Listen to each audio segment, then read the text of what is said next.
Welcome to the first episode of the How to Fight with a Longsword series, or in other words, the basic course for Lichtenauer traditional longsword fencing. If you have not already watched the introductory episode, I recommend that you go and do it right now. It has quite a lot of generally useful information for the series. I also have a cutting series which goes way more in depth with the theory of fencing and using a longsword. The link to the playlist is in the description. More specifically, the episodes 1, 2, 3 and 7 are those that go through the subjects of this specific video. Now, before we start with the actual subject of this video, please note that the incorrect examples are exaggerated on purpose so that the issues are easier to see. All the techniques based on the historical sources are shown according to my current interpretations. As such, they are subject to change if I ever come up or run into a better interpretation.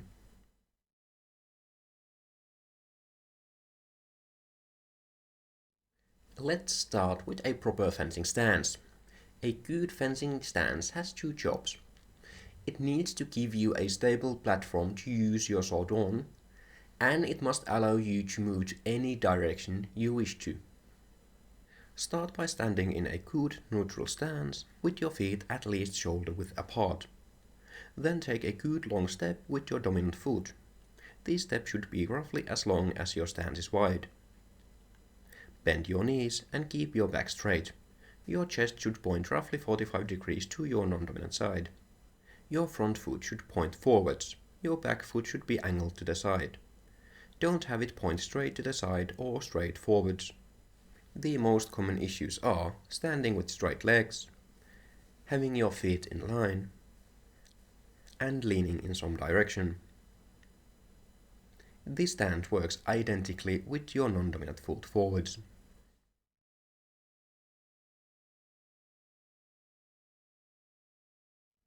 Now, let's take a look at a very basic step. I simply call it a passing step. Stand in a good fencing stance. Push with your back leg to start moving forwards.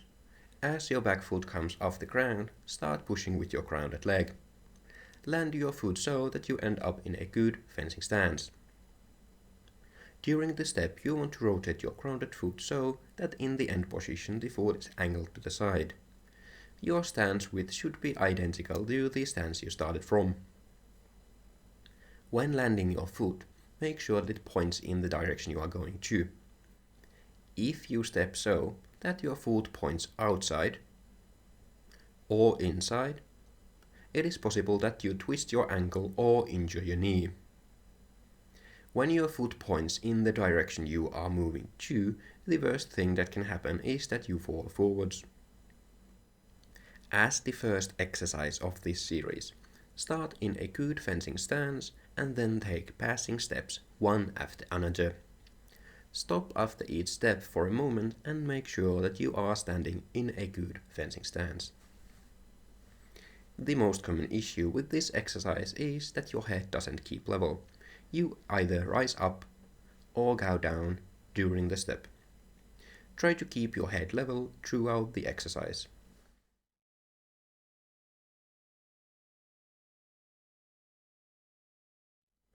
Next, we'll go briefly through the different parts of a sword. A sword can be roughly divided into two. We have the hilt and the blade. The hilt can then be divided to the pommel, the grip, and the crossguard. The blade can be divided to two from the middle. The half being closer to the crossguard is called the strong. The other half is called the weak. Very generally speaking, you want to defend with the strong and attack with the weak. This is a generalization though, and I'll talk more about it during the rest of the series. Finally, the blade has two edges and a point. When you are holding a sword, the edge which is pointing to the same direction as your knuckles is called the long edge. The edge which is the side of your forearm is called the short edge.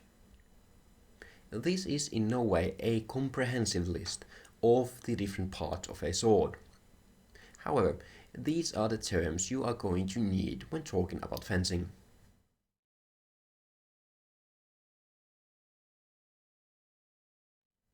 Now we get to the interesting part, how to hold your sword. If you are interested in the details, the cutting series I mentioned goes into the theory why you should hold the sword as explained here. For a very short explanation, this way of holding a sword gives you a very secure grip and allows powerful cuts. You want to have your dominant hand a finger's width behind the cross. This way you don't scratch your finger against it. Have the grip so that it rests on the joint of your index finger. The back of the grip should be supported against the meaty part at the pinky end of your palm. Have the base of your thumb in line with your forearm. This way you have a nice and large angle between the short edge and your forearm. Place your non-dominant hand directly behind your dominant hand. Your hands should touch each other. You want to grip mainly by using your pinky, ring and middle fingers. Do not hold the pommel. From our three sources, Derbringer directly instructs us not to do so. As already mentioned, the cutting series explains the theory behind this. You also do not want to have a 90-degree angle or close to between your forearm and the short edge. Aim for a larger angle as shown earlier. With extension, we mean the extension of our arms. We want to have our arms straight, but not at the limits of their range of motion. This is to protect the elbow from injury. The easiest way to find the correct extension is to fully extend your arm and then bend it back just a little bit. If your elbow extends past completely straight, you still don't want to extend the arm past straight. As already mentioned, you want to have the base of your thumb in line with your forearm.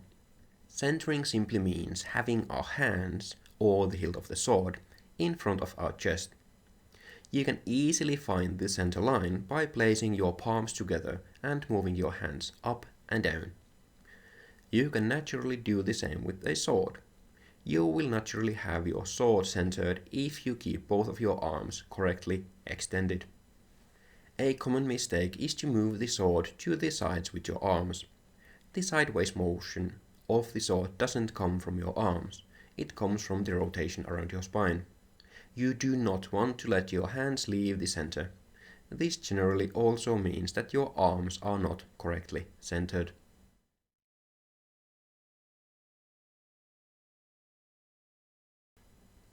Now, let's get to our second exercise. We are going to be doing a completely vertical cut from a guard called the High vom Tag. In the manuscripts, it's just called the vom Tag, but I use the definition of High vom Tag to differentiate it from the more common on-the-shoulder version of a vom Tag. A guard position is a stance from which you can fence from. In the Lichtenauer system there are 4 main guards, of which the vom Tag is probably the most common one. As mentioned, this is the high version of the guard. We will be taking a look at the more common on-the-shoulder version in just a moment. To get into the High vom Tag, stand in a good fencing stance with your dominant foot forwards. Hold the sword as explained earlier. Now bring your hands above your head. Your arms should be straight and your shoulders relaxed. The sword's center of mass should be directly above your head. This is easy to find as the sword doesn't want to fall backwards or forwards. The point should be angled up. Do not flare your elbows outwards. This is called chicken winging. Also, do not have your arms bent and your elbows pointing forwards. Do not let the point hang down. It is a common mistake to bring the sword back too much. This feels like the sword wants to fall back and you need to fight it. Now to the exercise itself. Start by standing in the High vom Tag. Slowly bring your hands forwards a bit so that the sword wants to cut down on its own. Let the sword come down. Do not speed the cut up and do not slow it down. The cut should come to a stop when your upper arms come in contact with your chest. Do not try to stop the sword by tensing your shoulders and upper back muscles. After the cut has come to a stop, return to the starting position and repeat. If the sword hits the floor, there are two likely causes. Either your grip is not tight and the pommel comes up. This allows the sword to hit the ground. Remember to grip tightly using your bottom 3 fingers. The second likely mistake is that you are chicken winging.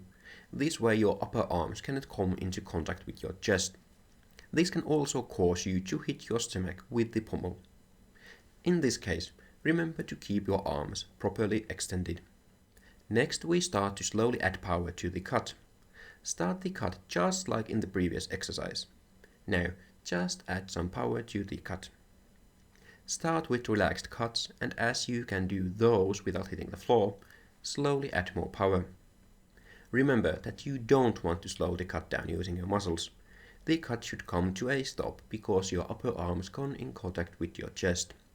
Once again, after the cut has come to a stop, return to the starting position and repeat. Now that you are actually adding power through the cuts, it becomes more likely that you start the cut by pulling your elbows down. Remember to keep your arms properly extended through the whole cut.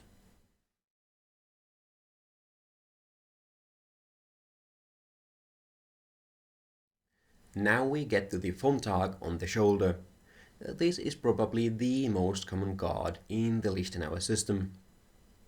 To get into the vom Tag on the shoulder, stand in a proper fencing stance with your non-dominant foot forwards.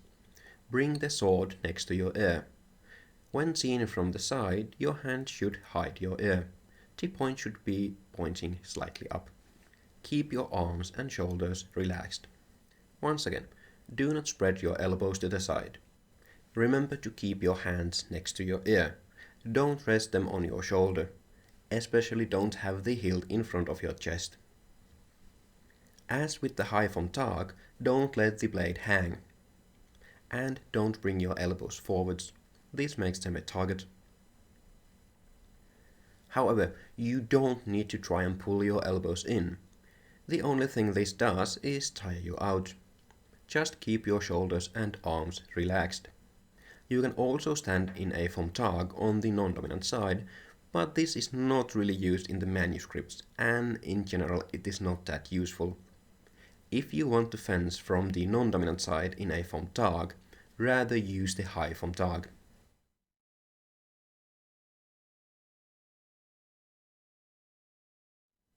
Now we get to our first cut. We will be doing an Oberhau from the dominant side.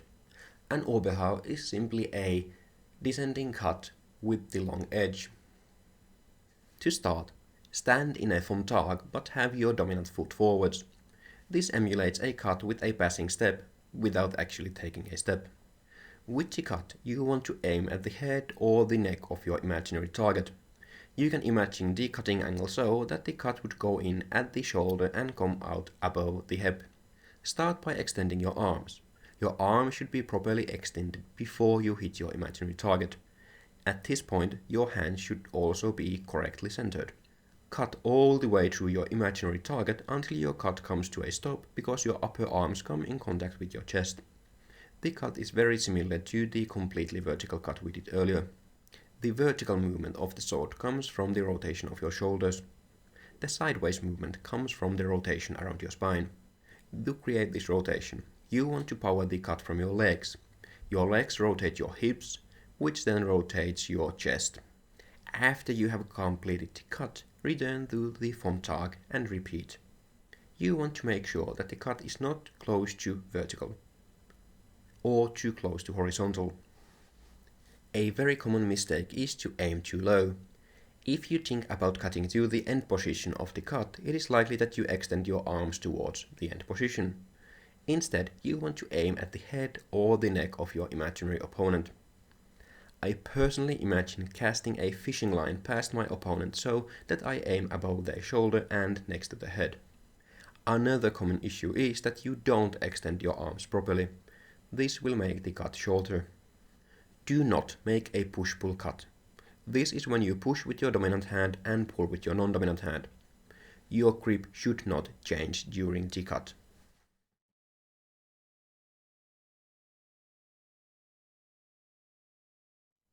Now we get to our first pair drill. We are going to take a passing step and attack our partner with an Oberhau. Make sure that your partner has a mask on. As they are not parrying the cut, do not use that much force. You must still land the cut. Do not stop it before impact. It is also a good idea for your partner to slightly turn their head towards the incoming attack. This way the cut doesn't hit them at the side of their head. You want to hit with the wick of the sword. A good rule of thumb is to land the cut roughly 1/3 down the blade from the point. As this is the first exercise with a target, make sure that you figure out the correct distance. You need to be able to take a proper passing step and then hit the target with the correct part of the sword. We are going to take a full passing step first and then cut. This makes the exercise easier as you can separately concentrate on the stepping and the cutting. In reality, you would blend the two actions together most of the time. Stand in a Frontag some distance away from your partner. Your partner should also stand in a Frontag. Take a proper passing step. After taking the step, cut an Oberhau to the head of your partner. Imagine that you would cut through your partner. You want to keep giving just a bit of pressure to their head after the cut. However, don't hit hard as your partner is not blocking. Make sure that you hit roughly 1/3 down the blade from the point.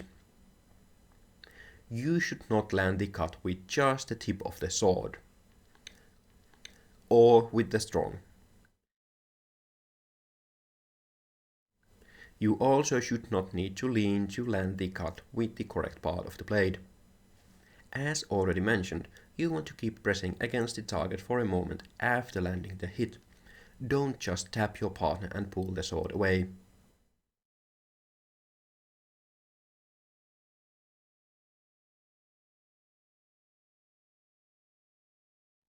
Next we learn a very simple parry. The primary job of a parry is to keep you alive. In other words, stop the incoming attack. This doesn't actually require that good of a parry. The secondary objective is to get you into a position from where it is easy for you to act. This requires that you make a structurally good parry. The manuscripts actually advise us against making simple parries like this. However, the manuscripts presume that you can already fence, and they are trying you to do something better than the norm. What a parry like this does is that it keeps you alive, and as they are very easy to make, they are a good place to start from. We are going to start with a parry against an attack to the non-dominant side of our head. Such an attack is the Oberhau we just learned. Stand in a Frontag. To parry, rotate towards the incoming attack and bring the sword forwards and down a bit. You want to keep your hands quite close to your chest. Have the point of the sword point slightly towards the incoming attack. This brings the cross to a position where it can actually protect your hands. You want to catch the cut with the strong of your sword. Don't bring your hands too much forwards as this makes it slower to make follow-up parries. Make sure that the point of your sword is further forwards than your hands, otherwise it is rather likely that you end up catching a cut with your hands. Now we are going to combine this with the previous Oberhau exercise. Make sure that the person parrying is wearing a mask. If you have gloves, it is a very good idea to wear them. Remember that the one cutting should still be in control of their sword. If their partner accidentally parries with their hands, they must be able to stop the cut before hitting their partner.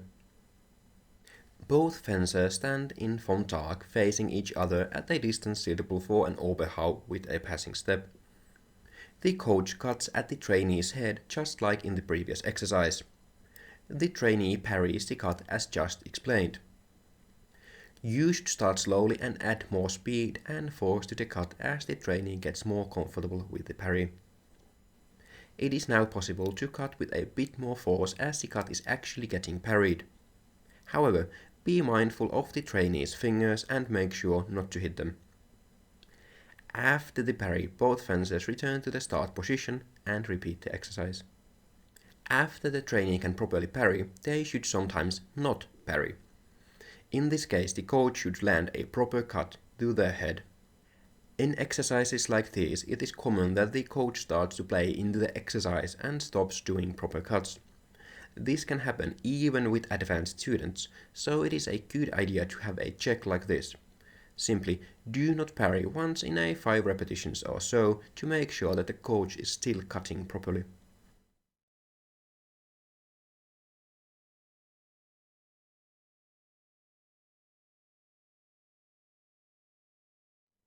In the last exercise of this episode, we learn how to do an Umschlag. The initial cut in an exchange is called a Vorschlag, and that is what we did in the previous 2 exercises. An Umschlag is the follow-up attack after the first one. The exercise starts just like the previous one. This time the trainee attacks with an Oberhau and the coach parries it. After the failed attack, the trainee makes a second Oberhau, now from the non-dominant side. To make the second cut, bring your hands back above your head and rotate your chest toward your non-dominant side. Take a sideways step with your non-dominant foot and cut an Oberhau from the non-dominant side through the head of your partner. The coach also parries the second cut by rotating toward the incoming attack. You need to make this step so that you are at a proper distance for a cut. You must be at a distance from which you would hit your partner's head with the correct part of the sword while having your arms properly extended. A large motion like bringing your hands above the head is not optimal for the second cut. However, it will be effective and it is better than making a bad cut. You can learn to effectively minimize the movement pattern after you can make the cut properly in the first place. Do not make the second cut with only your wrists. Also, do not only use your arms. You need to rotate your shoulders and hips to keep your hands centered. After you can do the Umschlag properly, switch to a variation in which the coach doesn't parry every now and then. This makes sure that the first cut from the trainee is actually a proper cut aimed at the coach's head. If the coach doesn't parry the first cut, don't make the second cut.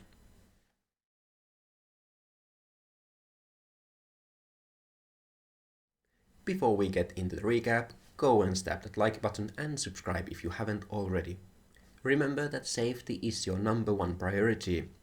When you are handling a training sword, it is your job to make sure that no one gets hurt.